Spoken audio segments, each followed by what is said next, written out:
It is now 7 o'clock. I'm going to call to order the regular monthly meeting for the September meeting that had to be postponed and our October 6th meeting that had to be postponed. First item on our agenda is the invocation and pledge of allegiance. Mr. Key. Thank you, Mr. Chair. Let's bow our heads. Dear Heavenly Father, we thank you for bringing us here, Lord. We just ask you to sit in with us as we do the work with the district. Lord, we thank you for all our teachers, all of our students, administration. We just thank you for all the work they're putting in during this difficult time, Lord. We just ask for safety for our kids and our teachers. Lord, we just ask you to be with us as we go through this transition, as students are coming back. Lord, we just ask for prayers for them. Now, Lord, we ask you to sit in, and may we do work pleasing in your sight. For your name we pray. Amen. Pledge allegiance to the flag of the United States of America and to the republic for which it stands, one nation, under God, indivisible, with liberty and justice for all.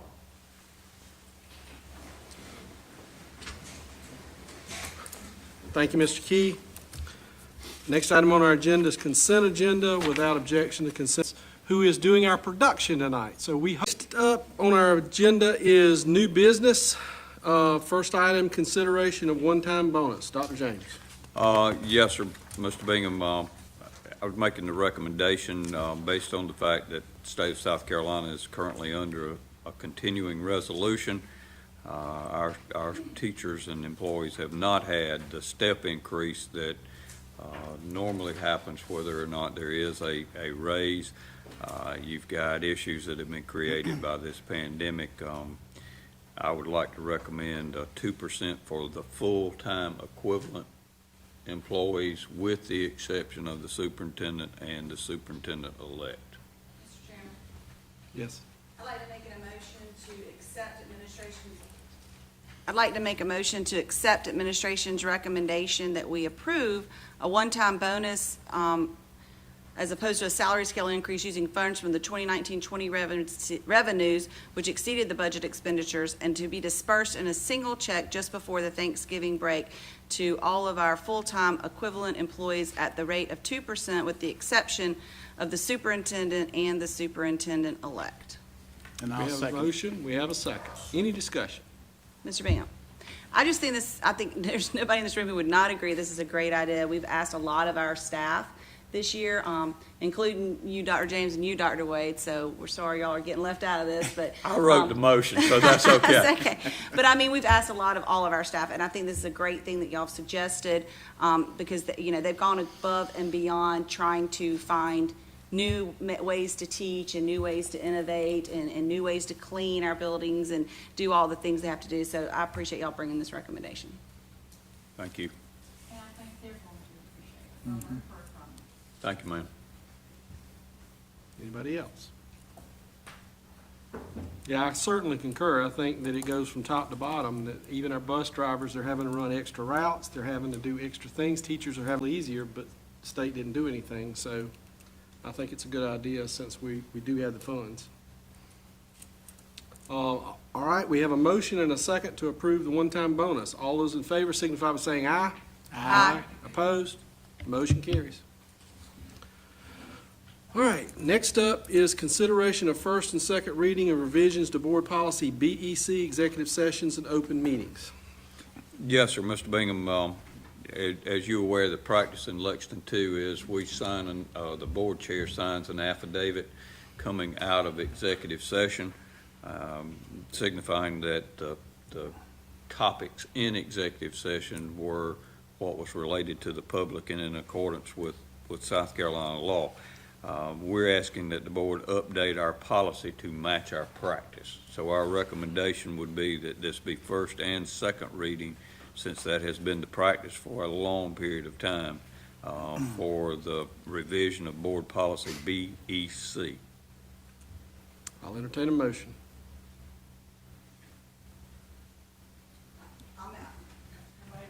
Yeah, I'll do it. I'll make the motion that we accept administration's recommendation to approve first and second reading of Board Policy BEC, setting guidelines to restrict the use of recording electronic devices while in executive session and adding a reference to the affidavit completed after executive session.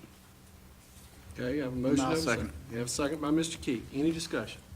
Mr. Bingham, and I promise not to comment on every motion, but I just do have to say this, and we'll probably be crying here pretty soon in November when we have to let you go, but I think everybody in the audience needs to know that you kind of came up with that, when you kicked us all into the sunshine, you came up with that affidavit to make sure that we were complying with the sunshine laws of the state, and you not only took it to make sure we complied, but you took it one step further in that both of you signed an affidavit, a sworn affidavit, that we've done what we're supposed to, and we haven't discussed things in executive session. I think it's kept us all above board, it's kept us all honest, and a lot of districts don't do that, and I personally appreciate that it was your efforts that got that started. Thank you. All right, any other discussion? We have a motion and a second. All those in favor signify by saying aye. Aye. Opposed? The motion carries. Next up is the consideration of ratifying the certification of the official voting delegate and alternate for the 2020 SC-SBA Delegate Assembly. I put this on here because obviously we had to postpone the meeting, and I know we discussed it before the meeting we had to postpone, and we have talked individually. I think Danette called all the board members to find out if everybody's okay with the delegates. So we just need to ratify that Ms. Kessler is going to have our delegates, and I think Ms. Rucker is our alternate. And we put her as the alternate because obviously there's two people up for election, and we don't know what's going to happen, so we wanted to make sure somebody was on there as an alternate that wasn't up for election, but they would only allow us to have one alternate. Otherwise, it would have been Ms. Kessler with alternates, Ms. Branham and Ms. Rucker. So that's why we did it the way we did it. Mr. Bingham, I'll be glad to make that motion. I always love to make the motion to ratify the selection of Cindy Kessler as our delegate with our 3 votes, and that Ms. Christina Rucker be our alternate in the event that Ms. Kessler cannot attend. And I do believe, Cindy, it may be partially in person or it may be online. They're still kind of debating that back and forth. Okay. So anyway, please to do that, Your Honor. We have a motion. Do I have a second? Second by Mr. Key. Any discussion? Being none, all in favor signify by saying aye. Aye. Opposed? Motion carries. All right. Now we move to update on Performing Arts Center. Mr. Eisenhower.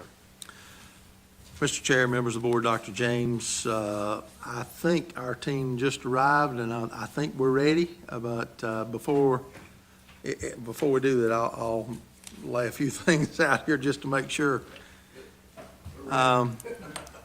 Just to give some history for the benefit of those that might be listening, the Performing Arts Center was on the ballot for the 2014 bond referendum as one of the questions. And when Dr. James and I arrived here in 2015 and we started talking about all the projects, we questioned at that time whether or not it was wise to build a standalone Performing Arts Center with no one there to manage it or supervise it, to schedule it. So we kind of kept thinking about this, and then we had someone that expressed interest in purchasing the district office, and then we started talking more about that with the board, and I think that I certainly want to give our board credit for having the vision to look at the need to put someone to put basically the district office with the Performing Arts Center, because when you look at the amount of money that we were going to get for the district office, or we were offered for the district office, and the amount of money that was set aside for remodeling this building, you were getting a new district office for not much more money. And to be able to put that with the Performing Arts Center just made a lot of sense when we really started breaking it down. We then started looking for the best locations. We looked first at all of our district-owned properties, because that obviously is the prudent thing to do.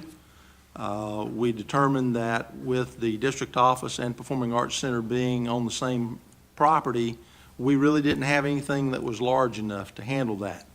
And some of our board members at the time had gone to Greenville to, I think, a conference and had seen what Greenville was doing with something similar to the Innovation Center, except it was with our performing arts students.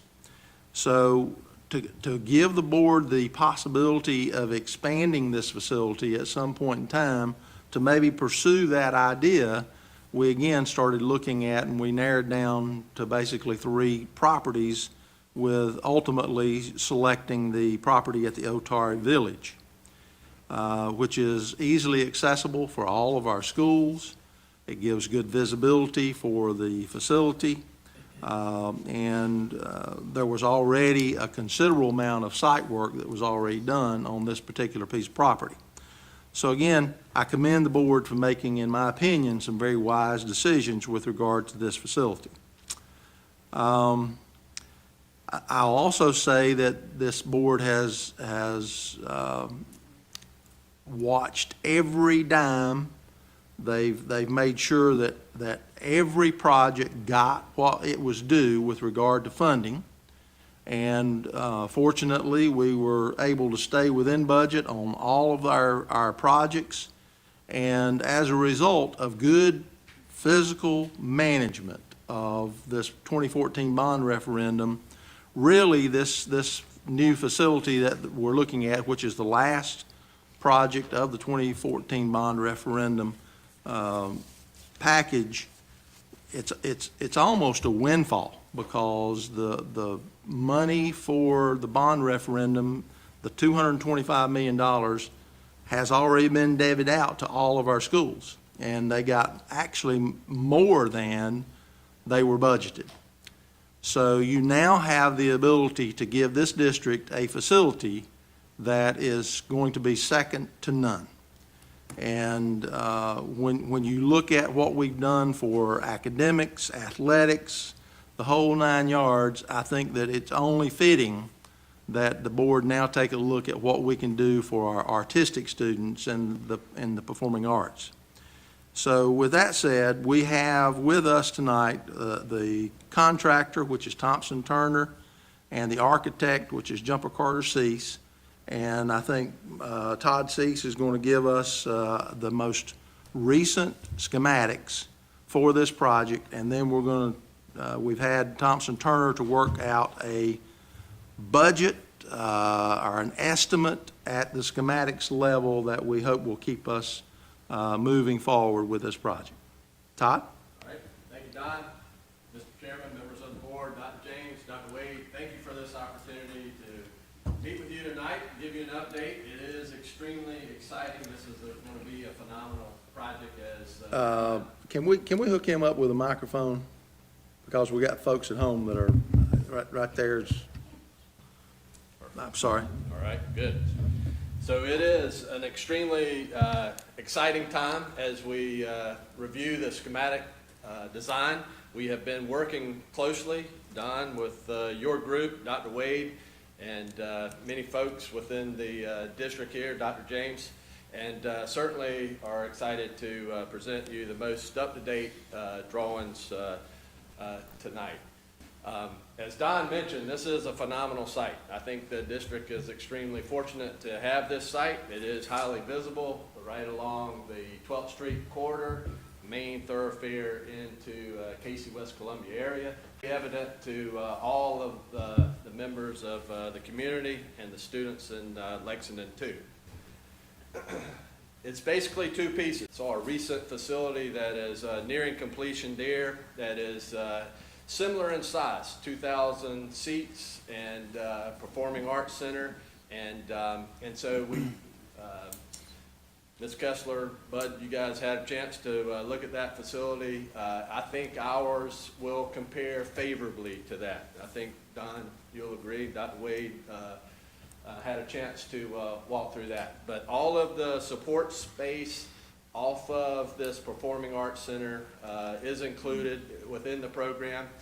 There's sufficient space in the main lobby to have district-wide functions. There's connectivity to the district office and the boardroom. So when you guys have celebrations of district staff, you know, what takes place outside of the boardroom can extend into the lobby of this Performing Arts Center and really be a special sort of place for recognition of district office and district personnel, students and staff, teachers. So, and again, it's multi-level. So one of the things that, and we're working closely with our theatrical consultants, and to be able to have a facility like this and the size that it is, we want to make sure that all of the seats are as close to the stage as possible. So this facility has 3 levels, a mid balcony and then an upper balcony. We want to sort of treasure the architectural character of the area and celebrate, you know, the Casey West Columbia site and the Otari Village. There, a rock quarry and a granite quarry, so we're going to implement and utilize some materials, but utilizing brick and stone and glass in a way that's very substantial and something that will be long-lasting, transitional in sort of the architectural character. So something that we think will stand the test of time for, you know, for many, many years. This is a section through the facility, and you can see it's a complex facility. And one of the things, the stage house is on the left, you know, full fly space, 80 feet high. You can see the auditorium house itself with you know, the orchestra level seating at the lower level, the mid balcony and the upper balcony, and then the lobby space out in front on the right. And this just kind of gives you a sense of, again, looking at the stage, performers. The space will be, we have an acoustician on board. It'll be fully designed for quality acoustics and sound systems and lighting systems. This is the lobby space, grand balcony leading up to the mezzanine level. And just really a special place for all of the students in Lexington too, and the community to celebrate, you know, all types of events in this facility. So we're going to continue to work hard. We're working closely with Jenny, Will, and Hal, and developing, you know, budgeting, and as we continue to develop the plans, we'll work for our DD submission in mid-December. We have, Don, submitted to OSF as schematic design, so that's, they now, we've had conversations with Jasmine at OSF, and so the process of review from State Department of Education is underway. So with that, I'll turn it over. All right, we appreciate that, Todd, and I think we've settled in that this facility is about 77,000 square feet. Is that correct? At this point? Performing Arts Center. And you saw that there was granite all the way around this facility. That was actually one of the things that we had to VE out. It will, right now, we're looking at putting something on the front, but it will not be all the way around the facility. So with that being said, Mr. Turner, are you here? Hal?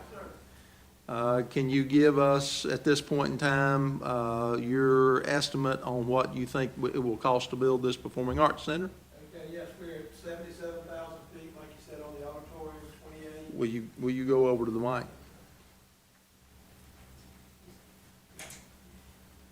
We're at 28,000 feet on the admin office and 77,000 on the auditorium. And right now, the Performing Arts Center would be 42 million, and the district office would be 8 million.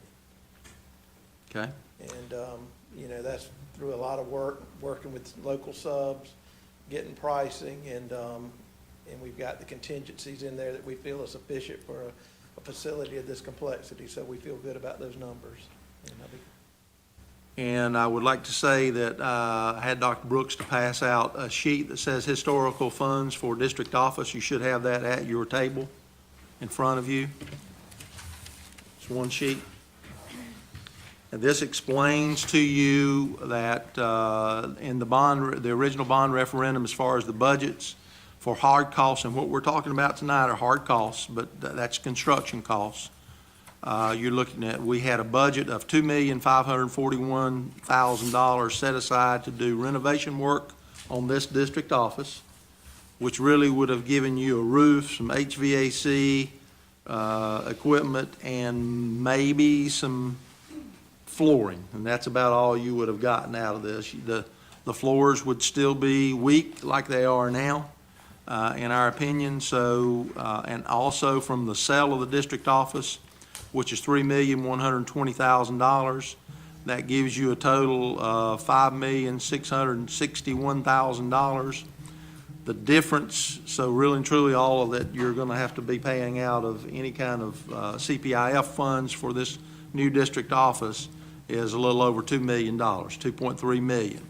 So again, so what you're getting the Performing Arts Center for $42 million is the estimate at this point in time.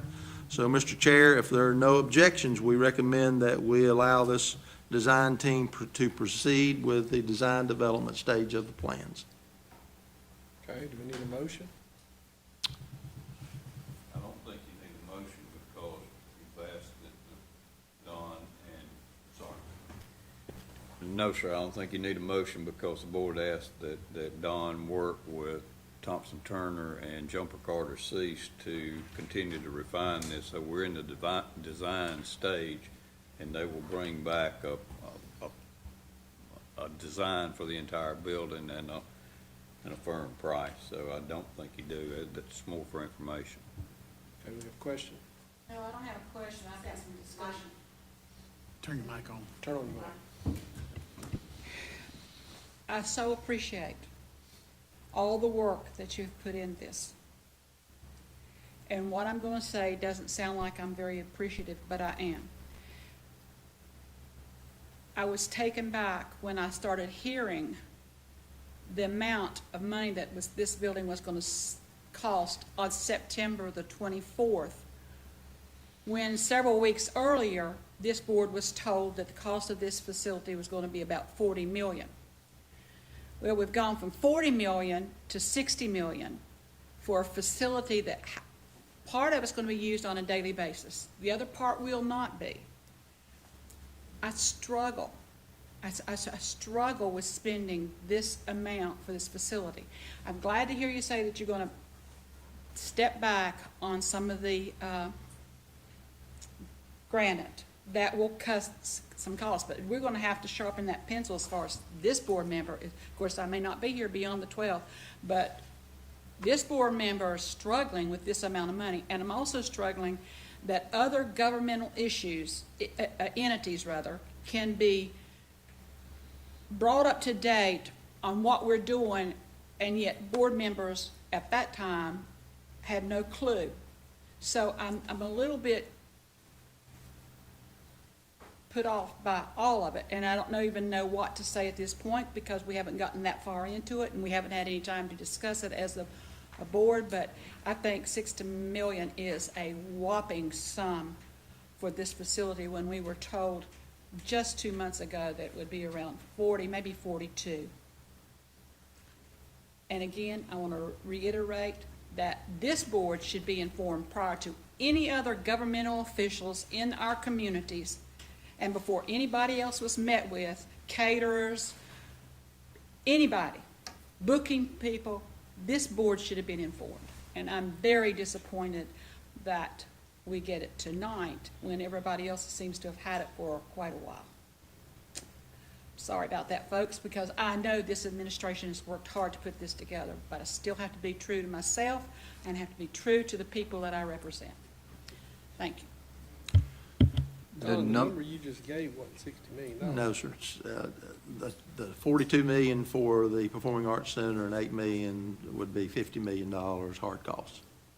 You said both 50, you facilities. said 50, Don? 50 million total, yes. And that, but fees, whatever, et cetera? Well, I mean, Be your construction cost, it won't be everything, no. It will be your construction, your hard cost that's your hard construction. costs, which is what we present every time we present any budget to the board. I mean, I get with Marty and we figure out how much does it cost for, and everything at this point is estimates. But, you got to figure out architect fees, third-party inspection fees, furniture and equipment, all those things are always extra on any project, they have been on any project we've done. And one of the things that Don talked about, and ultimately the board has to make a decision once Todd gets a drawing to the point that we could start narrowing this down. Don talked to you all about the fiscal management that this board's had.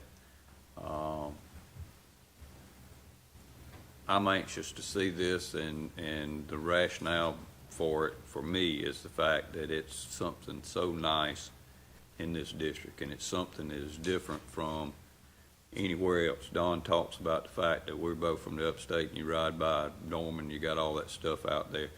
We've never wanted to be that in Lexington too, and I was here 25 years ago. We prided ourselves in being very, very good and small, and I think this is reflective for a lot of the things that our kids do. And to a great extent, Ms. Kessler, you and I have commonality in expenditures. Don would say I'm cheap, I say frugal. But the other side of that is, in the 5.5 years that I've been here, this board has looked at bond sales and interest rates and CPIF funding and 8% money, and I don't want to throw too many kudos toward Hal, but Jenny's been really good about telling us it's going to be this much, and if we have it left over, we'll get it back. And honestly, that's the first time I've ever heard anything like that from a contractor. No offense, Kevin, and it actually happened. We're in a situation where this money is the money for the bond referendum. The $225 million has already been allotted to schools. Technically, from an accounting standpoint, I don't know that you would call this windfall money. I'm not an accountant, but I know this.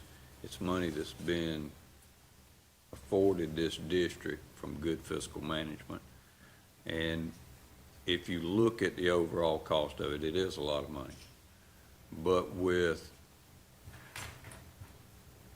good use, good maintenance, it's going to put the district in a very good place, and it's going to last for longer than any of us will last. So, Ms. Kessler, I don't mind at all everybody having sticker shock, because I always have sticker shock. I still talk about soft drinks being 15 cents. So I understand that, but I would say just keep in mind what this can be and give it due consideration. I also want to make sure the board understands that we're still at the schematics phase. There's a 10% contingency that's being carried in this thing right now. So when you take away, the $5 million that's in contingency, we're back closer to that 42 to 43 million that we presented or we talked about just a few months ago. Now, we've had COVID. I think you will attest to the fact that the cost of building materials has gone out the roof. So, we're just trying to give you the best that we can, and Marty and I have gotten together. We have the plan to pay for this facility, but if we need to make cuts, this is the point to do that, because once we turn them loose on DDs, we're deep into it, and it's hard to make cuts once you go there.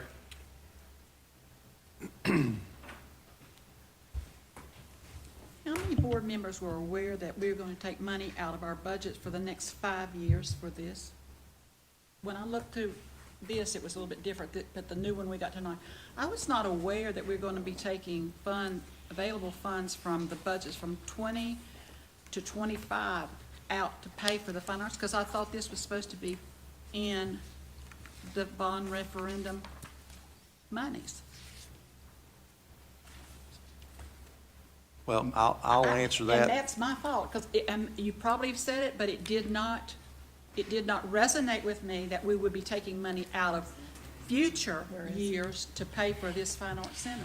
Well, let me say this. We're going to be talking about a 2030 plan in a few minutes. It's a pay-as-you-go plan, which I think, again, I give credit to this board because you've asked us to create that, which basically is, and I'll get more into detail, but I have cautioned the board on the fact that for the first few years of that 2030 plan, I mean, every year you've got to spend the available funds that are there in order to keep it intact. And this is part of how we were keeping it intact by paying part we had originally 3 years, and we've extended that out now to 4 years to pay for the Performing Arts Center, but at the same time, keep the 2030 plan alive. So this is all part of what if I've misled you in any way, I apologize for that, but I have been pretty clear about that, I think. And, it is part of what we had included all along. We added another year to it. That's part of why I gave you a revision tonight to the 2030 plan. Okay, so a couple things. And I'm going to piggyback on what Ms. Kessler said, because I was not aware of the jump from when we last were here, from 42 to 50 million. And Todd, it is absolutely breathtaking. And Hal and Jenny, thanks as always for your honesty when you give us numbers. I think for me personally, it's hard for me to talk about 50 million right now when we're in a pandemic. And the most important thing is the safety of our children and getting them back to school as soon as we can safely. However, I know it's in the bond, and I know it's something that we want to do, so, I'm for moving forward, but I am concerned that we did not get these numbers till tonight, and the fact that there were people outside of the board that knew numbers before we did, and that's my opinion. But thank you. Okay, well, I will tell you that no one has these numbers. No one had these numbers. Now, Dr. Wade and I have met with some other people, and we have given some folks some budgetary numbers, but no one had these numbers because even our contractors didn't have these numbers until yesterday. So, we actually met yesterday and did some value engineering to get to where we are. So I understand, again, the confusion, and I'll take full responsibility for that if there is any, but we have not given these numbers to anyone else. And I know, as Ms. Wooten was alluding to a while ago, that these have been unusual times, and we have other matters, very pressing matters to deal with.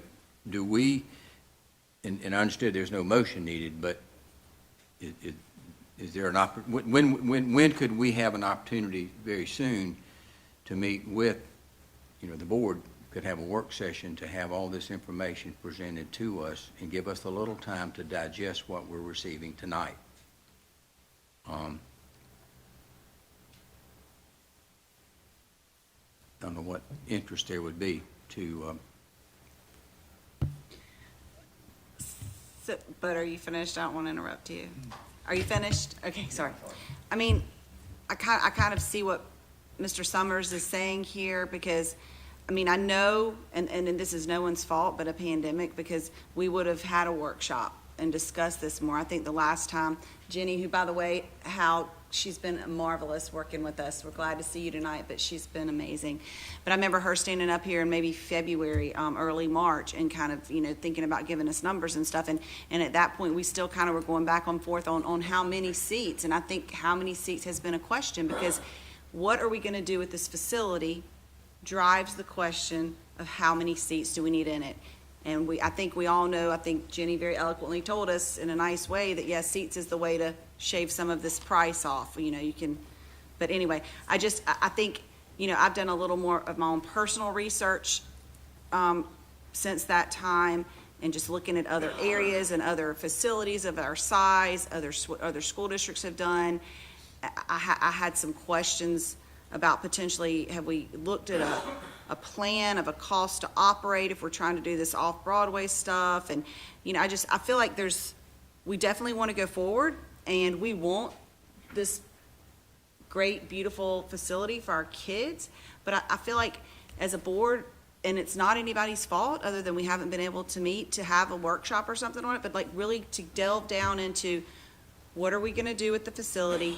How many seats do we really need? And I know we debated the seat thing back and forth with graduations and all that, but I kind of feel like I would like a chance to really dive down into some of those issues, figure out what an operational plan is for, who's going to be the aisle assistants at the off-Broadway show, and how do they get paid, and who's going to manage it? And I mean, y'all are overloaded right now.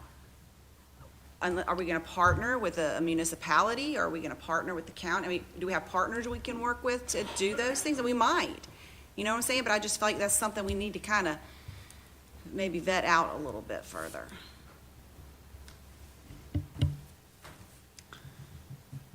And I certainly appreciate all of the comments that have been made tonight, and I will say that, part of what Dr. Wade and I have been trying to do in meeting with some people that were recommended that we talk to try to get some idea, because we were asked to do more research to try to come up with a facilities use plan, to try to figure out what this facility might be used for, et cetera, et cetera, et cetera. And that's part of why we've been meeting with people who do scheduling, catering, all of the different things that go into a facility like this. And I don't want to put limitations on what this facility could be, because obviously it's capable of doing just about anything you want. It's going to be the nicest facility in the area, without question. Now, it won't be the largest in the area, but it will be probably the nicest. I think that we have determined from the meetings that we have had that off-Broadway, like you saw with Wicked and things like that, I don't think that's going to happen here.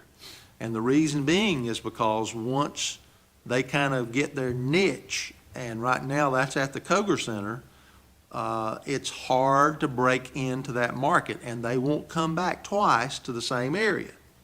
So that's part of what I think we've been figuring out as we've been having these meetings that have been mentioned previously. They have been very beneficial to us, and we would love to have a workshop to be able to talk you guys through what we have gotten from the folks that we have talked to. But as you know, my philosophy has been and will continue to be, as long as I'm doing this, I want to build the most flexible facility that we can build within the budget that we have. And I think I owe that to you as a board and to this community. Now, how you use it, that will be determined by this board. But I think it has the potential to be an economic engine. That's part of what we've heard from some of the people that we've met with in this community. It will make us a school district of choice, because there's no other school district in this state that's got anything like this. I mean, you can just keep going on and on and on about the possibilities that this facility will open up for this community. But you folks live here. and will likely continue to live here, and ultimately, this decision is with you. So, you know, I'm happy to continue to doing, you know, with what we're doing on the design. But if you don't want it, or if you want modifications made, again, this is the time to let us know that.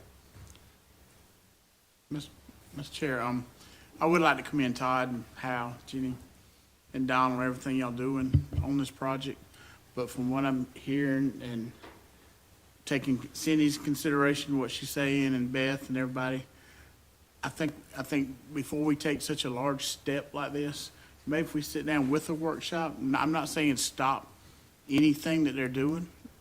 Let's just sit down and make sure, because something on this, I think we all need to be in unison of how we're moving forward, what we're gonna be doing, how much we're spending, before we sit here tonight and say, yes, let's go and keep trudging on. But I hadn't heard a single person say, let's stop it or anything.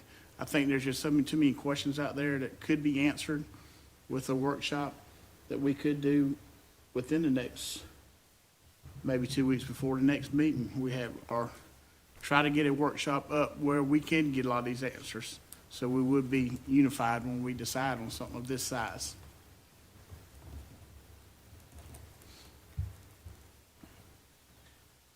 So, I think that would be a good idea. I mean, I think that's what everybody's kind of getting to, is I think we just want to have a little bit more discussion around it.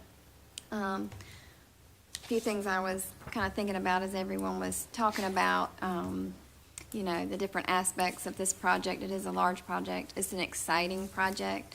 But I think we just want to know a little bit more about it, like exact seat number. Like, I think I heard tonight 2,000, but, you know, what will the exact seat number be?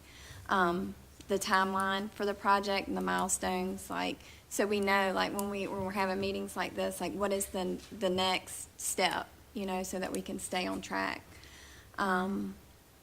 Maybe even talk about the facility use policy, maybe start working on something like that so that we can understand, like, and agree to what we want to use the facility for.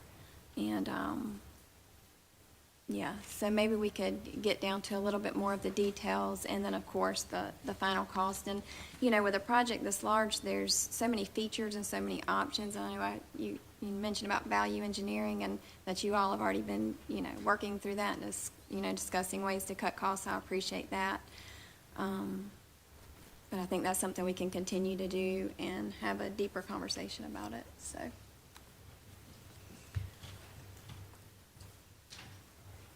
Okay. Anybody else? And again, I think I just said I want a workshop, but I don't know the timeliness for our designers. I don't know the timeliness of what y'all need. I mean, obviously, I know if we want to make the time schedule you've got here, you need to jump to DDs, but I just think these are such important questions, and, you know, to have another meeting that we expect, particularly you, Don, and a superintendent who we're now trying to, you know, be charged with getting children starting back to school by November 12th. I think another workshop just on this taxes these guys too much. And to me, it's almost like, I mean, you hate to throw it on a potentially all-new board, but, I mean, potentially they're the ones who are going to be sitting here when it gets built. They're the ones who, you know, I don't know. Does the workshop, should it maybe happen, you know, first week of December or something, is what I'm saying? Because, you know, if we try to do something in the next 2 weeks, are we rushing? Are we putting more work on these guys' shoulders? But I also don't want to stop the progress from y'all's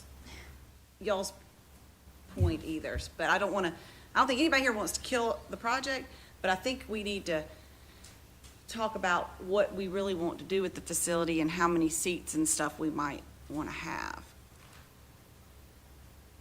And I would like to know the timeline, just to, if we do decide to meet like the first week of December, is that gonna cause any major holdups to anything you're working on? Because I would really like this team to focus on these kids coming back over the next few weeks. Well, your timeline is in your 2030 plan. Yeah. And Yeah. But I just meant, like, Like the drawings. small milestones, like Getting drawings, or things like approved they and need to all. have something submitted by a certain date, because, you know, there's big milestones, but there's also small ones, so. Yeah, well, this is obviously the first milestone, submitting our schematics to the Office of School Facilities. The next one will be the DDs, which Todd has mentioned will, if we continue, will be in December. And then after that, we're looking for final plans and put it out for bid. And, you know, we're looking at early site package in April, and that's not many months away. So the sooner the better, because if we're talking about cutting seats, I mean, you're talking about the footprint of this building. And that has a tremendous bearing on structural, everything. I mean, it's, Yeah, Don, if I may, Todd, we cut. certainly we want your feedback and do exactly what this board and administration ask us to do. And taking some time is necessary, but it does impact. We have a very aggressive time schedule to meet the end of construction time, basically. So we're backing up from there when you gotta have the drawings. So, we anticipated, and our schedule, has DDs December 15th.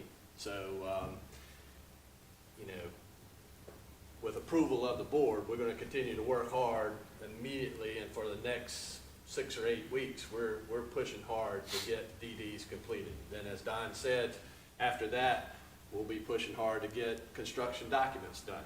If we want to take some time and pull back and just continue to work, but not push the December 15th date, we can do that, but it will have an impact on the final document due date of April 30th. Which ultimately could have impact on the cost. Good. I mean, it could be positive, it could be negative, but I haven't seen things going down in cost. Right. Okay, none of you are construction management, okay, CMTs. Have you looked at it from that aspect? Is there things in here, not cutting down the size, but cutting down, you don't have to have a cerulean mink to have a mink jacket. You know, you don't have to have the best. You can make some cuts. Has anybody taken a look to see how? Well, I think Don's excellent at that, and Jenny spent how many years, Jenny, at doing construction management, and Jordan has a degree in construction management, so every part of this design team, I think Cindy has experience with that. And certainly, there's nothing frivolous in this facility.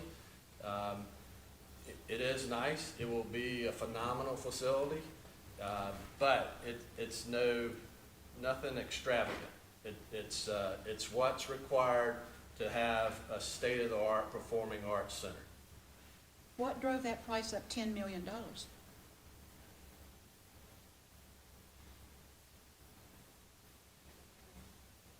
A lot of it simply in the, you know, the programming and the square footage, and then when we did I need to walk over here. Let me take my mask off. You know, what we did was we went to the Evansville project. We looked at the cost there. We looked at some of the issues they've had, the change orders that we issued on that job, and we've also taken into consideration the fact that some of the exterior finishes were not the permanent finishes that would give you the fit and finish and the durability. You know, using EFS, which is a synthetic stucco versus concrete. You know, the mechanical system, some of the things that go in with the quality of the project to meet the types of venues you're going to bring there. And then that project was bid, will have been bid 3 years from the time it was bid to the time we bid your project. So when you look at, you know, we averaged 3 years at 3.5% roughly, which I think is moderate. We looked at and talked to a lot of their subcontractors, got information from them, came back home, got with our subcontractors and got better prices than they had. So, and then we also found out there that their price did not include any of the site work for the project or the parking. So that's coming, and a parking deck that they're building in addition to the price they already had for theirs. So that price was not in what you saw there at Evans, because they've got a sort of a town center thing going there where they're building a parking deck for the parking separately and doing other surface lots at this farmer's market they're building there. So part of our job is to make sure you don't have surprises once you begin. So what we did was investigate all of the things there that were tangible and have them accounted for in this plan, because you've got, significant parking there between the district office and the event parking. A lot of that's driven by the codes and local ordinances. And we've come back to our local guys and gotten some better pricing on some of those things. So we've worked diligently to get us where we are. And their and construction cost was 30, what was it, They 30? were- They were $33 $33 million. They're There's the roughly picture. 9 months late. They've had $1 million in change orders there. And that does not include all of the parking and ancillary things that go into the complex, because those are in some other projects they're doing there. So when you do that and you add 3% for the 3.5% for the 3 years, that's another 10%. So that gets you up to about $36 million. We're about, when we put the value of money in today's terms, we're probably $30 or $40 a foot more than that facility. But you're getting a facility with precast and concrete on the outside and not EFS and things that down the road are going to come back to haunt them there. So we can go and investigate those things if you like us to, but we know that you have certain expectations here in Lexington too, that you do your facilities once and that you get good wear and tear out of them down, through the time. So we feel like this is where the project, is, with all the things taken into consideration. And we do have a fair and reasonable contingency like we always carry. We'll reduce it in half when we get to GMP. And I think that shows good fiscal conservative management on, the part that Mr. Eisenhower and Dr. James have put on us, so that once you go, then you know where you're going to be, and there are not going to be surprises at the end. And I would love to tell you that we're going to return to you what we have on the school projects. But this is not a school project. It is very complex, and there are a lot of things that go in there, and we've taken those things into consideration. And, we don't take this lightly, because once you tell us to go, Jenny or I or anybody else wants to come up here and explain to you why something has changed. And, hope and luck and strategy and a good bid day are not strategies, although we're going to push for that and promote it and get the good local participation we always do. But with those things being said, this is a fair value for this project where it's at when you dig in and do your due diligence. And again, I will say that of all the projects that we've done, Thompson Turner has managed those projects in such a way that the vast majority of the contingency that they've put in these projects has come back to us as a district. So, again, these guys are very thorough, very detailed, and we don't have a whole lot of surprises when they're finished. And I guess I just get back to what my concern is that because we've not been able to meet, that the board hasn't really had a chance to even discuss as a group what might be important to this board. We've had very minimal discussion about the number of seats back and forth. I've been all along, as y'all know, one saying, I'm not sure why we're building this much, and then it was because we might do off-Broadway. Well, now we can't do off-Broadway, or we can't compete. And I get, I think Jenny eloquently gave it to us in like February or March. She's like, I can give you, I think she made up something like 3,000 seats in a box, or I can give you 1,500 with granite wrapped around it, and, for a similar price, basically. I'm not putting words in your mouth there, but, I think that's kind of what she was going with. And I think, and I guess that's what concerns me, because I know we want to have a really nice facility, but if you ask Beth's opinion, even if you had it the same cost, I'd rather keep the granite maybe and have the 1,500 cozy thing than have not granite and whatever the finish is, which I know you're going to make it beautiful, Todd, no matter what you are given from us. But, so it's not a judgment on, because y'all are all good at that. But you know what I'm saying? So if I'm driving by on the interstate and I want to look at something really good, Well, I mean, I want it to look good. And so I think there's still a question, at least in my mind, and maybe that's just one out of seven, but, I mean, I'm still, in my mind, debating, do I want 2,200, seats, and what am I gonna use the 2,200 seats for? And so that's my only, and so I don't mind, which we're not voting, so it doesn't matter, they're gonna keep going. I don't mind them keeping on going, but if we get to December and we start having some discussions or a workshop and we say, hey, we really decided we want 1,000 seats, well, I mean, that throws out the work that you've done between now and December, right? Not, I mean, you don't think you can just walk in with the scissors and,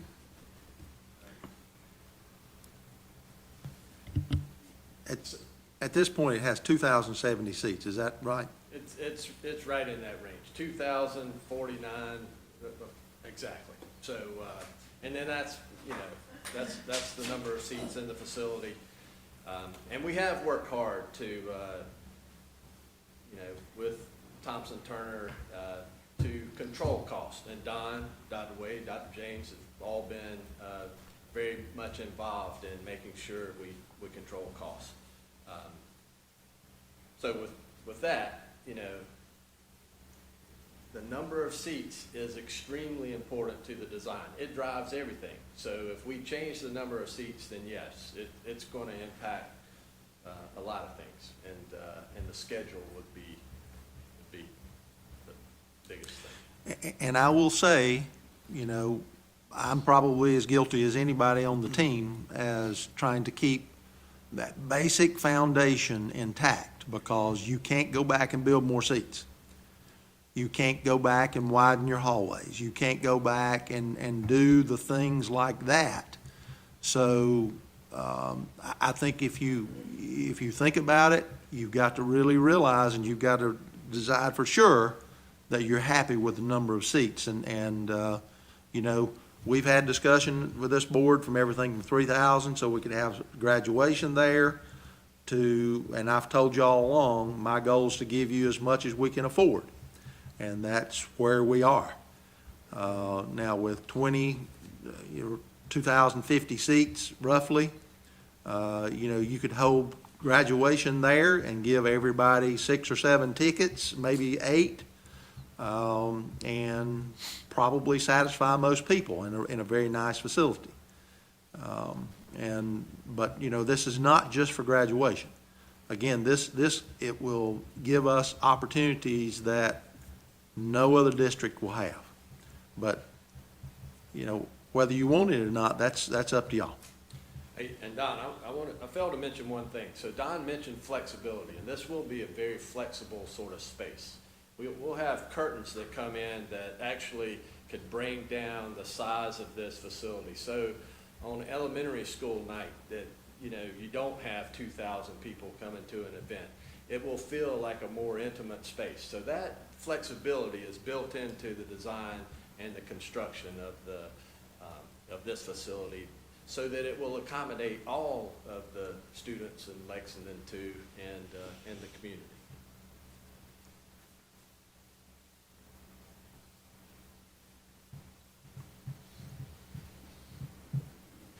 So what's the wishes of the board? Does he proceed or not proceed?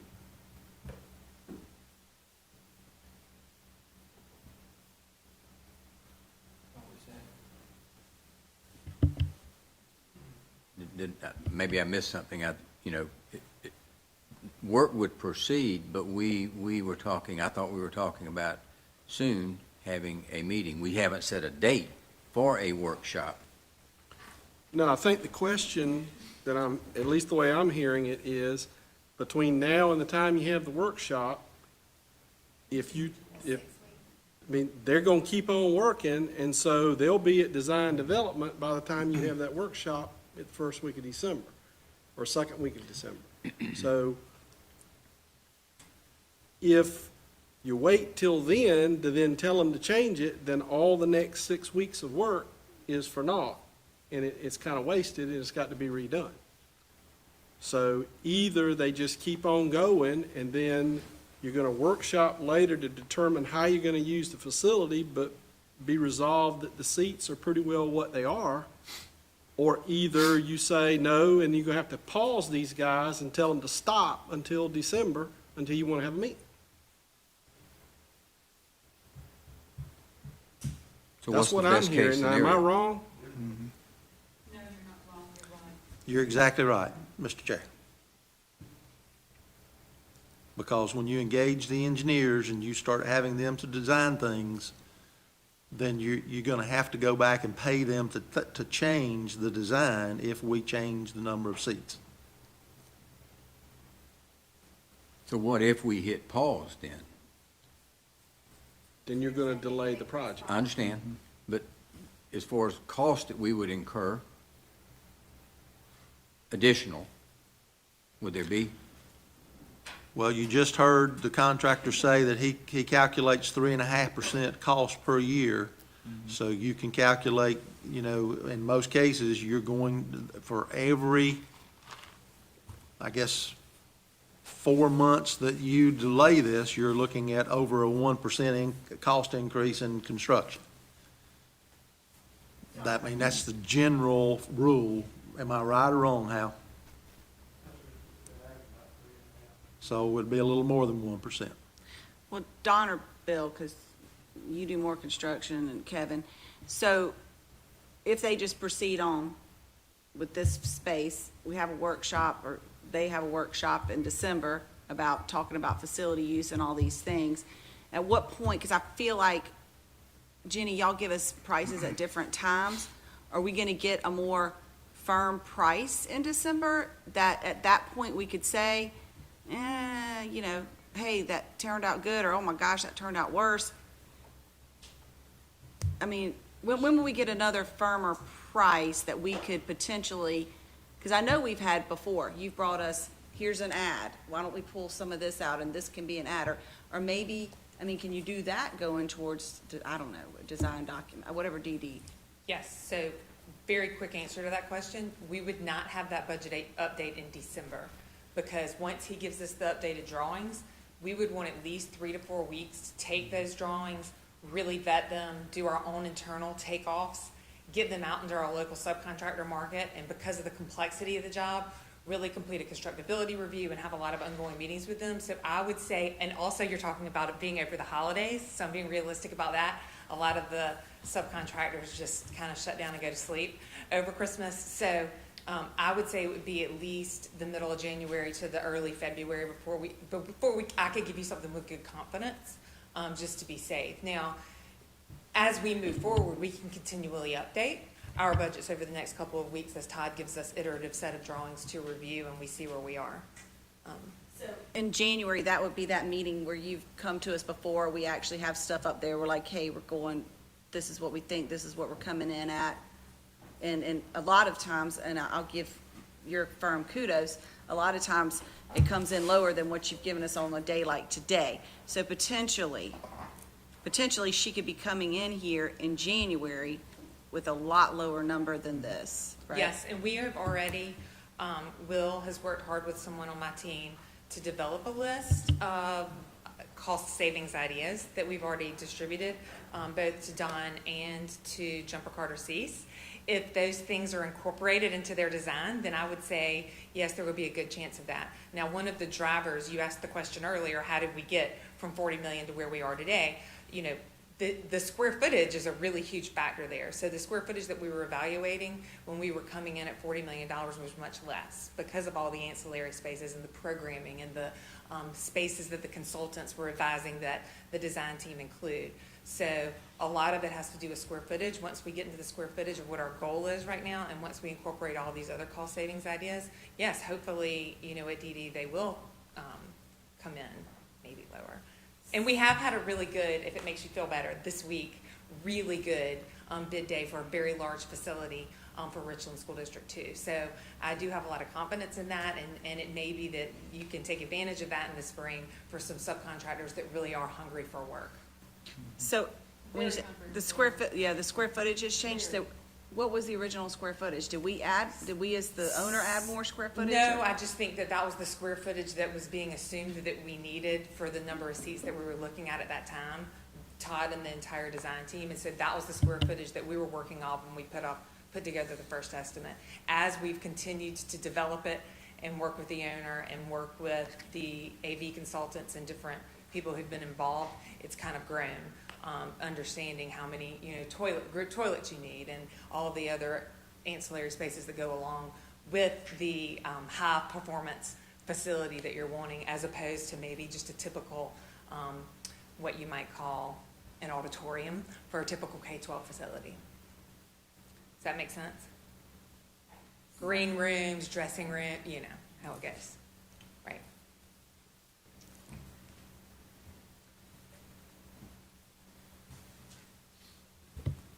I'm fine with that answer, Mr. Bingham, knowing that, if somebody the board can look at this again, have a workshop maybe in December. We'll be right around DDs at that point. Board can have a great discussion about facilities use. I think that can drive the numbers that the board ends up getting maybe in January, and then the board at that point can decide if that's an up or down. I mean, if they decide down, it's just a lot of extra work that, unfortunately, these fine people might have to go back through, but Well, I'm going to give you my 2 cents worth. The reality is we've reduced seats. We were at 3,000 when we started. It's down to 2,000.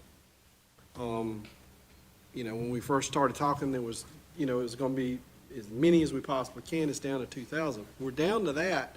Our elementary schools, the new elementary schools, are over 1,000 elementary kids in the school. So just for the parents to show up to watch them do their Christmas program, it's going to take 2,000 seats.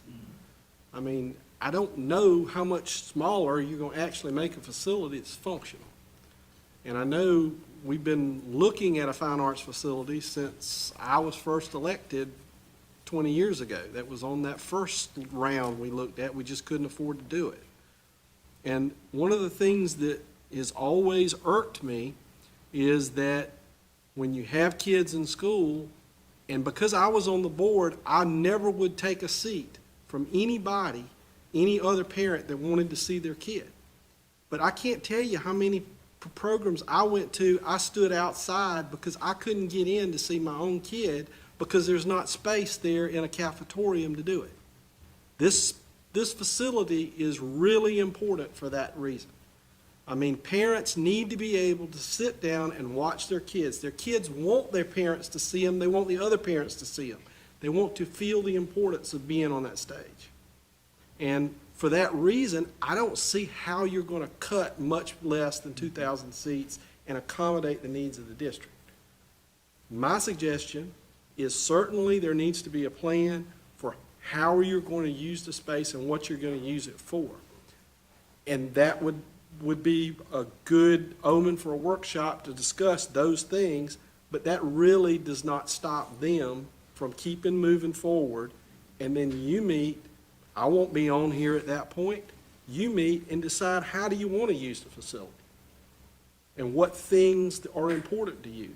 I don't think those decisions are, as they're saying, they're making the facility flexible to be able to do a lot of things with it. I know Dr. James has talked about doing staff development here as opposed to sending staff development where we pay for travel and all that for people to go all over creation to do staff development. We spend how much a year? $1 million or more in staff development?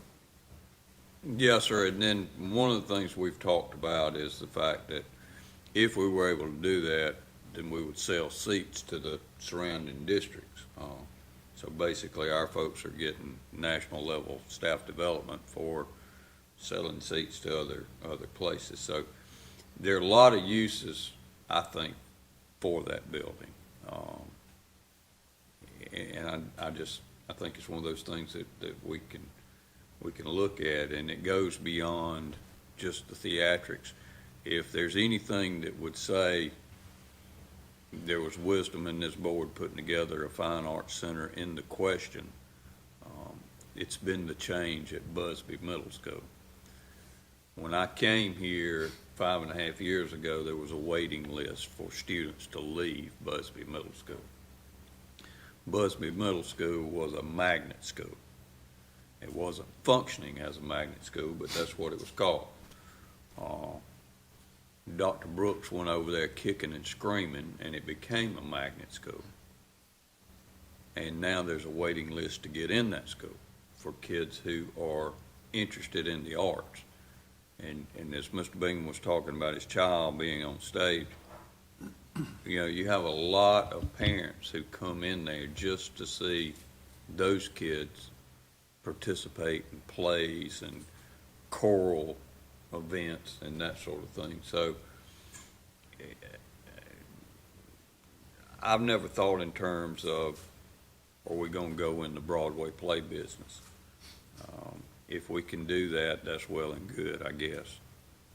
But I have thought in terms of the fact that I'd like to see in this district, and I won't be here, but I'd like to see a district-wide orchestra program, because neither school is big enough to do that and do it extremely well. Or a district-wide choral program. The group at BC goes to New York every year, but Ms. Kessler, I know you remember there was a point in time they didn't have a governor's carolighting ceremony, that this district wasn't the music there. So, you know, we can, I've never seen Wicked. I guess that must have been something wildly popular because everybody keeps talking about it, but it's never been anything that I've really entertained. I'm more interested in, do you have a December song where you have all the kids in the district instead of the board and the superintendent and everybody else running 15 different schools, that you have all of them doing an elaborate Christmas program where you have kids that are able to do the things that Mr. Bingham's talking about. No, you won't use it every day, but there's a lot of facilities that we don't use every day, and the other side of that is, in a non-accounting term, it's windfall money. There's money earmarked for this project. Now, do I think there's wisdom in the board sitting down and talking about what you want to use it for? Yeah. I think there's a lot of wisdom because you're spending a lot of money. But I do think that it goes along with what I've tried to impart in Lexington too, that Gonzaga swagger. We're really good. We really look out for our kids, and we're appreciative of that. So I think Ms. Branham's right, that you let Todd continue to do what it is Todd's doing. If we have to value engineer some things, we value engineer those things, but the board sit down and talk about where would you like to be and what would you like to do. I've been that guy that sat outside because superintendent's not supposed to take a seat either, even if their kid's in there. So we can set that up if you all would like to do that at some point in time. But I just think it'd be good not to undershoot the project now. If we can maintain the momentum we have now through good financial knowledge that we had throughout this bond referendum, if that is paying this project off, we're not putting any more on taxpayers. But if we can keep this, I mean, even if we have a back to school where all employees come, we'll be at 80% capacity. I mean, you got to think we got 1,250 employees. If we have a back to school bash trying to get everybody excited before each year, we'll be at 80% capacity. And if we go under that, we won't have it. Like you said with the choir, chorus. We had a chance this past year, but the pandemic beginning with the National Council. The Student Body Council Nationals coming to our district. We could have had it right there at that facility instead of worrying about where we was going. So there's a lot of opportunities we can. I would hate to see us undershoot it if we got opportunity now to do it. I would hate to see us stop them, but I would like for us to get together as a board and have a workshop to determine how we're going to use it, how we're going to manage it, and if we have the people to manage it, or if our own people can manage it. Give our teachers opportunity to come in for side work. They could work the aisles, work, get extra time. A lot of people could use extra help during this time, so that's just my 2 cents on it. I would like to see us proceed like we are, but still have a workshop to determine what we're going to do and how we're going to do it. And I know with Hal and Jenny, they'll be working hard to get it within our budget, and they always have come into our budget, so I have faith in them to get us there this time.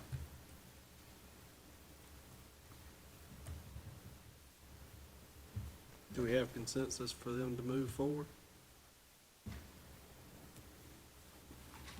Is that what I'm hearing? Okay. There'll be Want a work- workshop scheduled to. Right, workshop. What is the earliest, I don't know what our dates are in November, but how soon could we make that? Would we have to wait until December? I understand what you were saying, but, you know, it would be early December. I wouldn't want to push it. I think we've got a meeting the 12th of Well, November, the 19th of November, and then you got Thanksgiving, so I think November's gone. The 12th of November, you'll seat the new board, and, you know, I don't know, that's assuming that the election results are certified, and, you know, with 9 million write-in, that may Yeah, not be. we pushed it to the 12th, hoping that it's going to be certified. Normally, they certify it by the Monday following the Tuesday election, and so we've got it on Thursday. And we're supposed to seat new board members within 7 days of the certification. The unknown here will be the absentee ballots and the mail-in ballots, and how much longer might that take them to count to get to certification of the election. If for some reason that they don't get it certified till after the 12th, we'll have to reschedule the 12th meeting until within 7 days after the election will actually be certified. We've only had one time, I think, that meeting, it came down to the day of the meeting, they certified that day before we had it scheduled to seat the new board members that night. So it does happen, but, you know, we're hoping it won't, and it would be the 12th that the new board would seat it. But then the following Thursday night is the regular board meeting in November. And then the following Thursday is Thanksgiving, and then you're in December. Ms. You Summers, got November the 30th, which is a Monday, but then that, I'm just saying, when you said December the 1st is a Tuesday, the 30th is a Monday, so I was just wanting to, I didn't want to, Ms. Summers, I don't know what the district calendar looks like right now, but I would tell you that if you want, when I think of workshop, I think of lots of time involved. Last time we had a workshop for this board, we were 9 hours. I think you're probably realistically looking at December, and before deciding on this, I certainly would like to know what all's going on in the district before we yeah. commit. I just wanted to, I wanted to pursue it as soon as we could. Well, how about in this? December. How about, Dr. James, we've got a couple more meetings between now and any December anyway. Can y'all look at that We'll with have fitting you that something in? at the 27th meeting. Will that work? Well, I mean, just letting us know when you think you can fit it in, because you know what our priority is right now. So, That'll be fine. Thank you, ma'am. Everybody put in the calendar, and just don't really down the back and worry about that day. Try to make that, whatever they come up with, work. Make it work. Okay? Thank you, Todd. Thank you, Hal.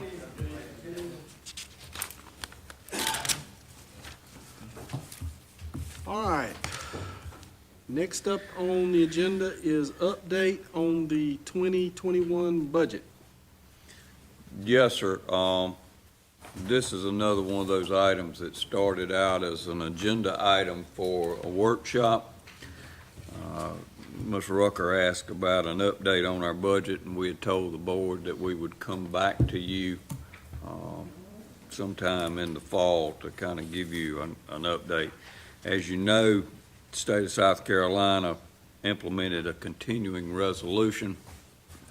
We actually passed a budget and maintained our millage rate at 150.72 mills.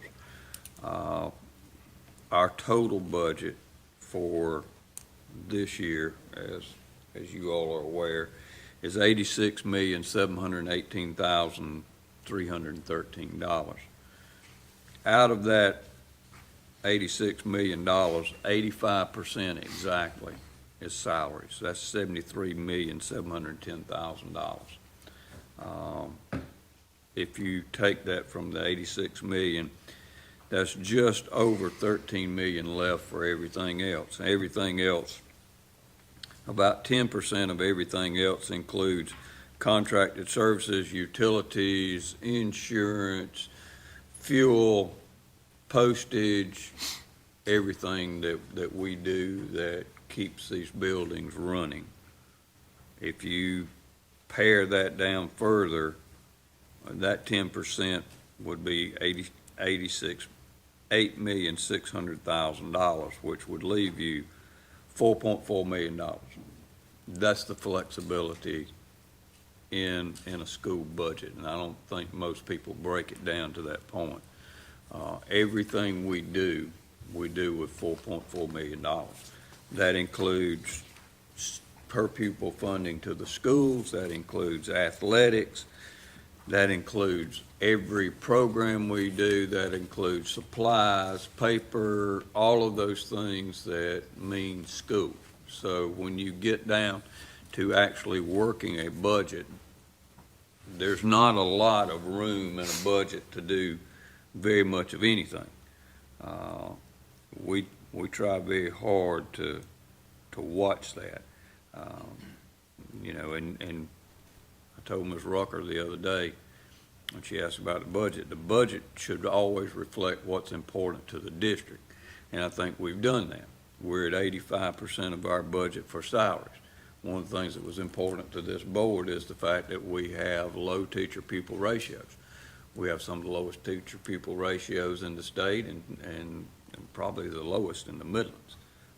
That's reflected in our budget. So that's how we've built the budget. Now, the other piece of the budget, as most of you are well aware, it's kind of like I told Marty back in the dark ages, Ms. Kessler, when you and I got those summer checks, when you get out of school the last day and they give you 3 checks. I don't know how frugal you were, but I looked at it and thought, man, I got a lot of money. And I had a really good June. And I had a kind of shoddy July, and by August, I was going to mama's. So that's what we do in the school business. August, September, October, November, those are lean months for us. But one of the things that we haven't had to do in a very long time in this district is issue a TAN, tax anticipation notice. In other words, borrow money based on the fact that we anticipate we're going to get some money in January. In December, we start getting some money coming in from revenues. In January, we get a little more. By February, we've got the bulk of our money. March and April, we pick up some delinquent taxes, but our money months are the winter months, December, January, and February. And like living on those 3 checks that we used to get, we've got to make it through all of those other months. And so that's the importance of our having passed a budget.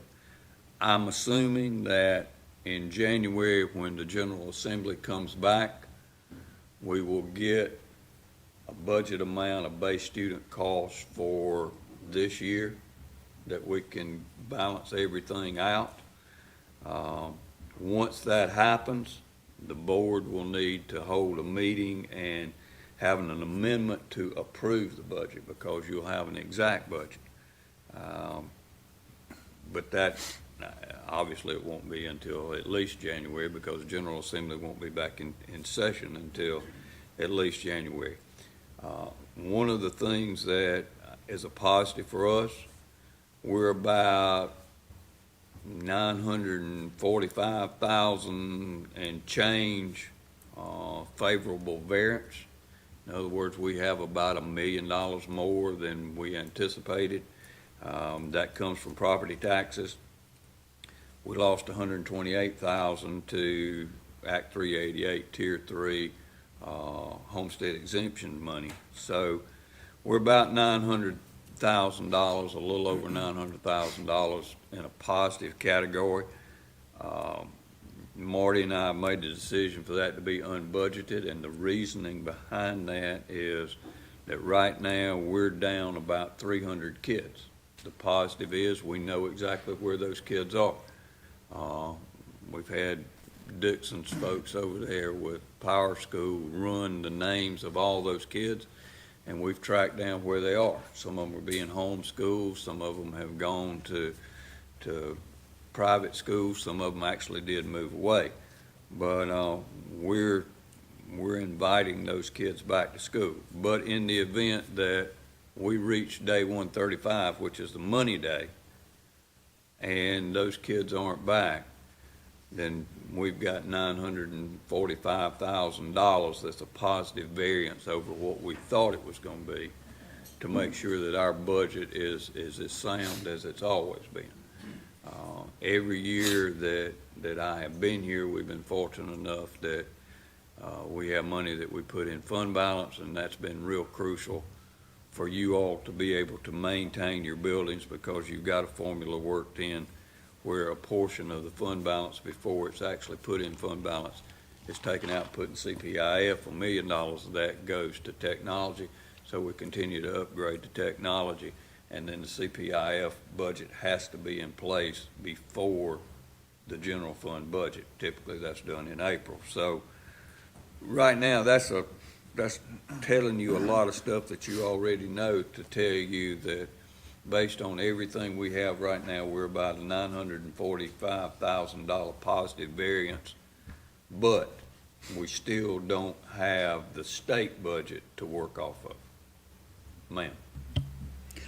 So it's critical that we keep that $945,000 intact in case we get a train wreck down the road? In my opinion, yes, ma'am. Okay. Would you please put that in the minutes, please, ma'am? Thank you. Dr. James, do we know how have our sales tax money, has it been affected at all Well, by the COVID problems? actually, Mr. Bingham, in one aspect of it, what we're finding out is you got more and more people that are buying online, so we're getting taxes off of that. Right now, the monies that we got coming in are coming in exactly where we thought they would be. We're following, I don't know if Marty gave you a copy, and I've got 9 million papers here that we've handed out tonight, but our revenues are tracking just yeah, Christina's got it, so you've got it. Our revenues there are tracking just exactly, Mr. Bingham, where we thought we were not off at all, other than the fact that we really are $900,000 to good based on property tax. So, thank you. I've got one of those in the month. It's in there, yeah. Any other questions on the budget?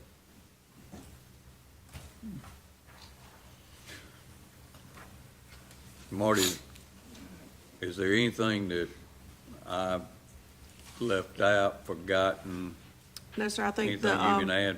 talking about keeping that money intact, that is due to the fact of the decrease in the enrollment. That's the critical part, because if we don't increase enrollment by that 135th day, it almost is going to net out to right at $900,000 of state revenue we won't collect, but our tax revenue will get us through that period, based on the budget that we provided to you all back in June.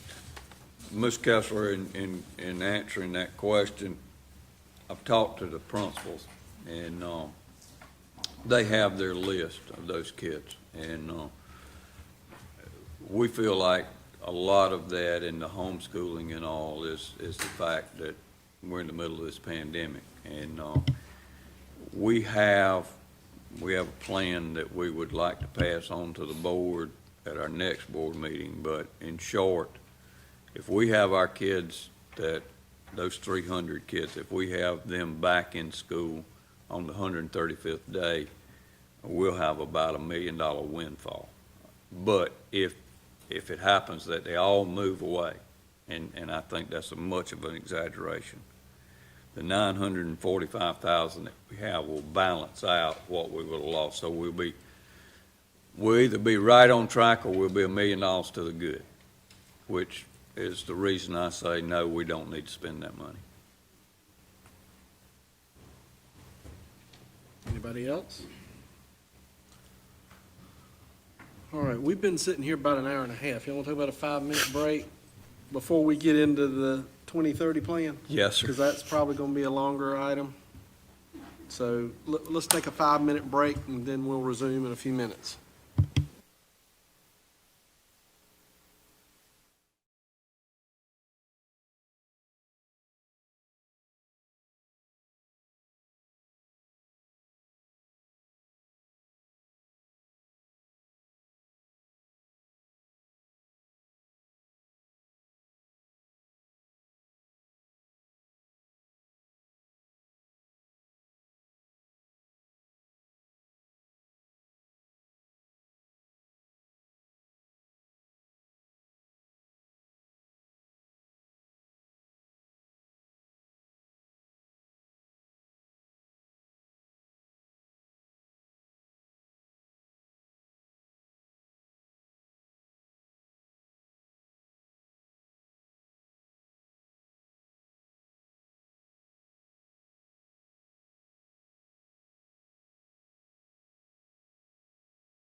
Okay. All right, we're ready to resume. The next item on our agenda is the update on the 2030 plan. Mr. Eisenhower. Mr. Chair, members of the board, Dr. James, you have at your place a notebook, or you were given a notebook, and we've given you an update to that notebook tonight. And the name of our plan is the 2030 plan. And to give you a little bit of background, or for those listening, the 2030 plan is a pay-as-you-go plan to basically look at the maintenance, upkeep, and replacement of existing facilities that did not get addressed fully with the 2014 bond referendum. So this was a vision that was discussed by our board about 3.5 years ago. They challenged us to create a long-range plan to maintain our school facilities and to look at replacing the older facilities as they needed to be replaced. We began to develop this plan with our original estimate being that our first facility, at the time when I started thinking and working on this, I thought, and I was projecting that our first facility would be replaced in 2030, and as a result, that's kind of how the plan's name evolved. But the true definition, I guess, is that it is a pay-as-you-go plan that gives this board and this district the ability to maintain their facilities while paying themselves out of debt. And to me, kudos to this board for wanting to do this. I don't know of any district in this state that has a 40-year plan for facilities. And I especially want to acknowledge Bill Bingham, because this is something that he specifically pushed for. And with him going out, I think it's only fitting that we give recognition where recognition is due for that.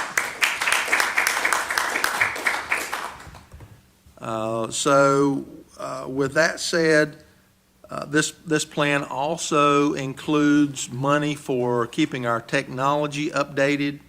There's money set aside for that every year. There's money set aside for just general maintenance of our facilities. There's a painting schedule. I mean, it's HVAC replacement.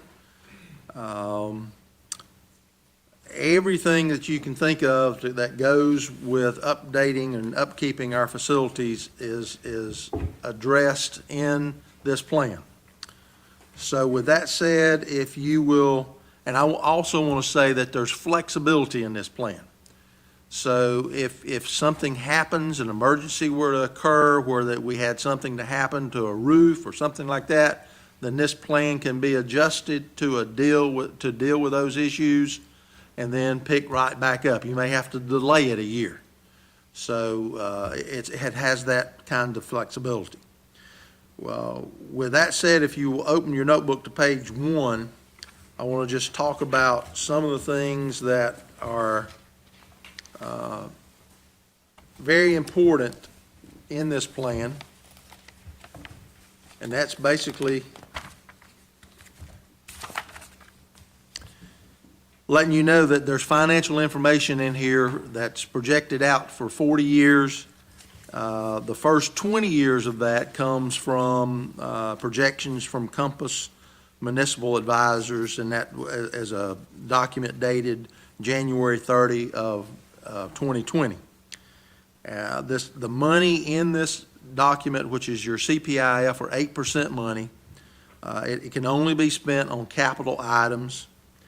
The full available funds, and basically what you're doing for those that are listening that might not understand is you're basically borrowing what you're capable of borrowing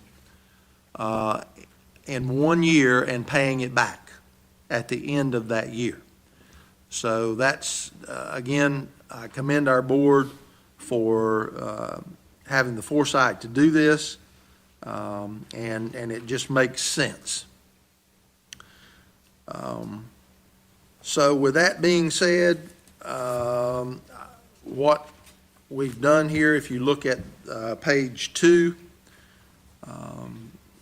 you look at the Performing Arts Center is going to be the available funds over and above the $3.5 million that we have set aside for the yearly updates and technology and taking care of all of those contracts and things, and the general maintenance.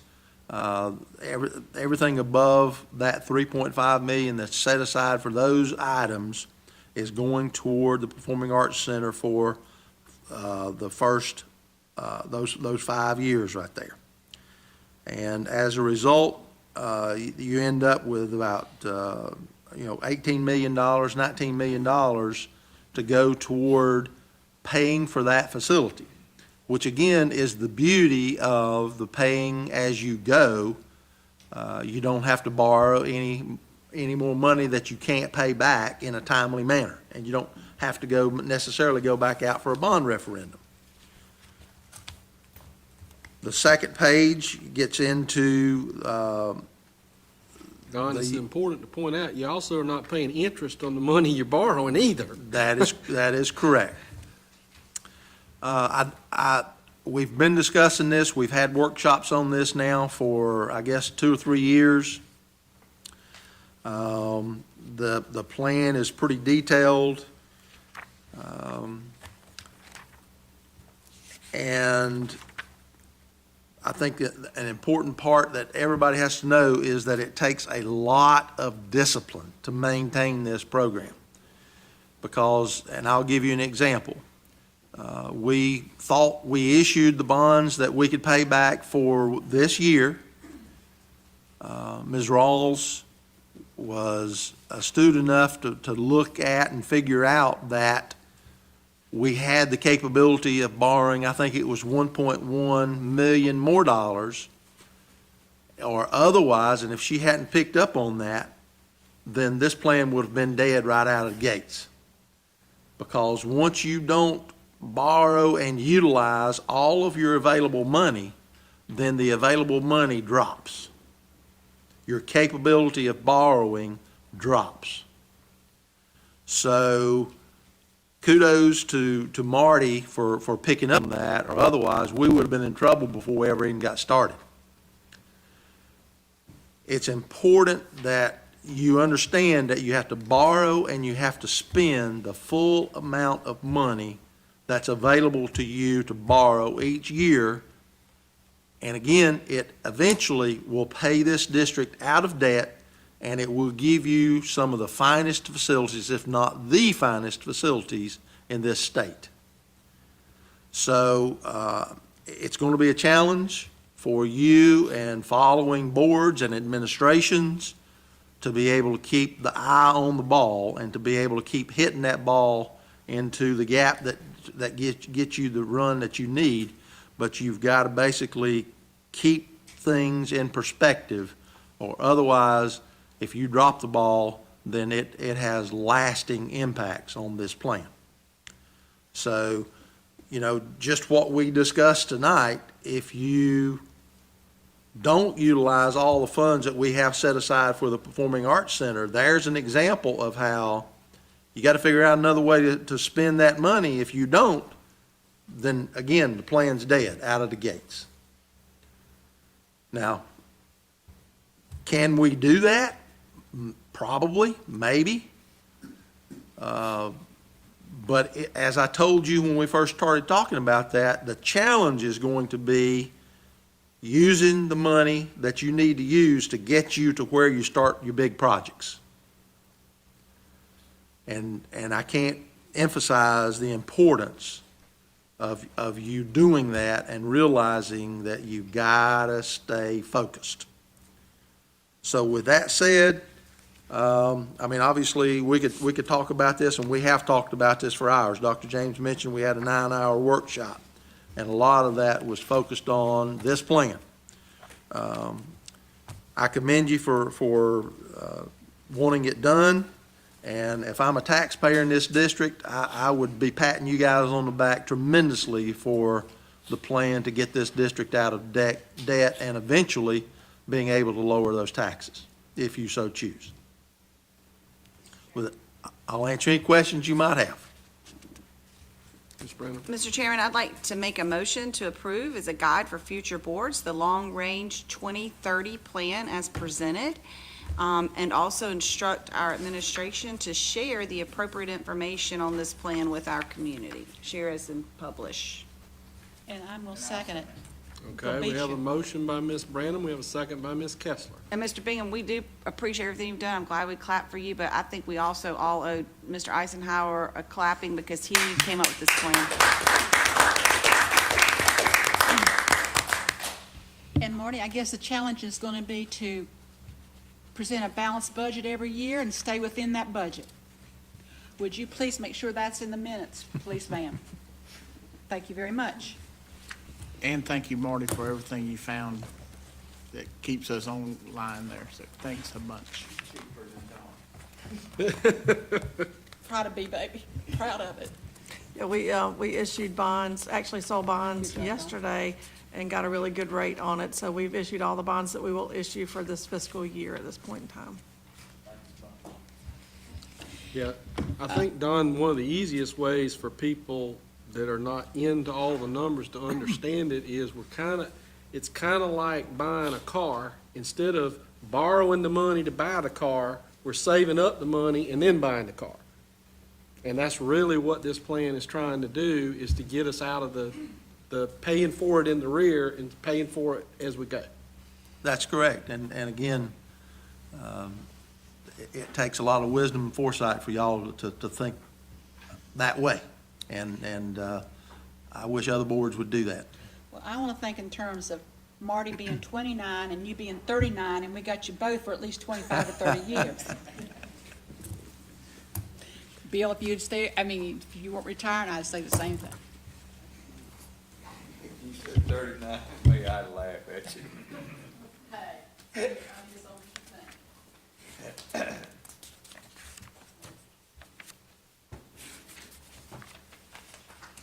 Are there any more questions? No? All right, we have a motion and a second. All those in favor signify by saying aye. Aye. Motion carries. Next up, financial report on leap days. Mr. Chairman, members of the board, Dr. James, I just wanted to put some numbers with the leap days. I was excited at the end of the week with the participation that we had, and I wanted to share that with you all. The first document shows the student attendance. That first Monday, there were some IEP meetings held, but really it was the first day that teachers were back in the building since March for a lot of them. So that first leap day, not as many students in the building, but all the teachers were in the buildings, and this is K through 8. And as you can see, as we get to leap day 2, 3, 4, and 5, the numbers greatly increased. We saw a lot of students that week, and I think that there was a lot of social and emotional learning that went on, a lot of, just being back together and getting them back into that routine to begin the start of school. When you look at the second page, you're looking at staff attendance. Remember, this was non-contract days for these teachers and staff. This is in addition to their 190-day contracts. We had great attendance. We had great participation from the staff. It was not required, but highly encouraged that they be there, and they were there. They were ready to get back to see the students as well. So when you look at the dollars for the week, it was a little over $900,000 with salaries and fringe. That was reimbursed by the state. So we have already gotten that money back from them because they paid for the leap day work with some CARES funding. So we have already been reimbursed for those funds. It was a wonderful week. I think that I've heard from so many teachers that they were missing the students. It gave them a time outside of a normal instructional day to get to spend some time with the kids. And when you look at our staff, with these 5 days for K through 8 and the 3 days in the summer, a lot of our teachers really are getting an extra paycheck this year. That's 8 days of pay for them, which is how many days they get for each one of their paychecks. So it's almost like they're getting 25 paychecks this year for K through 8. So I know they've been very appreciative of that. Every bit of those funds have been paid as of this day. So just wanted to share the good news with you for this. And I'll be happy to answer any questions. I just have one quick question, Mr. Bingham. Marty, I noticed on when I was looking through the calendar, as we were trying to look at start dates and doing that, I noticed there's some dates on the calendar that has leap days again on it throughout the year. Did I misread that? Okay, so we're done with We're leap done days. with leap days, yes. Thank you. Anybody else? Okay. Thank you, Ms. Rawl. Next up is executive session. Mr. Chair, I'd like to make a motion that the Board of Trustees enter a closed session for the following: consideration of personnel appointments and resignations, discussion of contractual matters, and discussion of property matters. Okay, we have a motion, do I have a second? Second by Ms. Wooten. Any discussion? All those in favor signify by saying aye. Aye. Opposed? Motion carries. We are now in executive session. We'll resume in a bit.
Okay, I understand the sound and the camera's back running again, so we're back in open session, or we will be in just a second. Mr. Chair, I'd like to make a motion that the meeting be reconvened in open session and appropriate affidavit executed. We have a motion out of second. Second by Ms. Branham. All those in favor signify by saying aye. Oh, my hearing's bad. All those in favor say aye. Opposed? Motion carries. We're now in open session. As a result of discussion in executive session, are there motions to be put forth before the board? I make a motion to approve all personnel appointments and resignations. We had a motion to approve personnel appointments and resignations. We have a second by Ms. Wooten. All those in favor signify by saying aye. Aye. Aye. Opposed? Motion carries, and I understand Mr. Key has recused himself on that vote. Mr. Chair, I'd like to make a motion to extend the contract of acceptance to March 25th of 2021. Okay, we have a motion to approve the contract for the B Avenue property to March 25th, 21. Do I have a second? Second by Ms. Wooten. Any discussion? Being none, all those in favor signify by saying aye. Aye. Opposed? Motion carries. Mr. Chair, I'd like to make a motion to extend Defender's contract for one more year. Okay, we have a motion to extend the option on Defender's contract for another year. Do I have a second? Second by Ms. Wood. Any discussion? Being none, all those in favor signify by saying aye. Aye. Opposed? Motion carries. All right, we got, the next meeting will be Tuesday, the 27th, so a little over a week from now. Election Day, November 3rd. And then, as I said earlier, right now, the November will meet in November the 12th, and that will be assuming that we do get the certification of the election by that date. It will be contingent on that, but we'll keep you posted as it moves towards that. I'll entertain a motion to adjourn. All right, we got a motion and a second. All in favor say aye. Aye. We're done.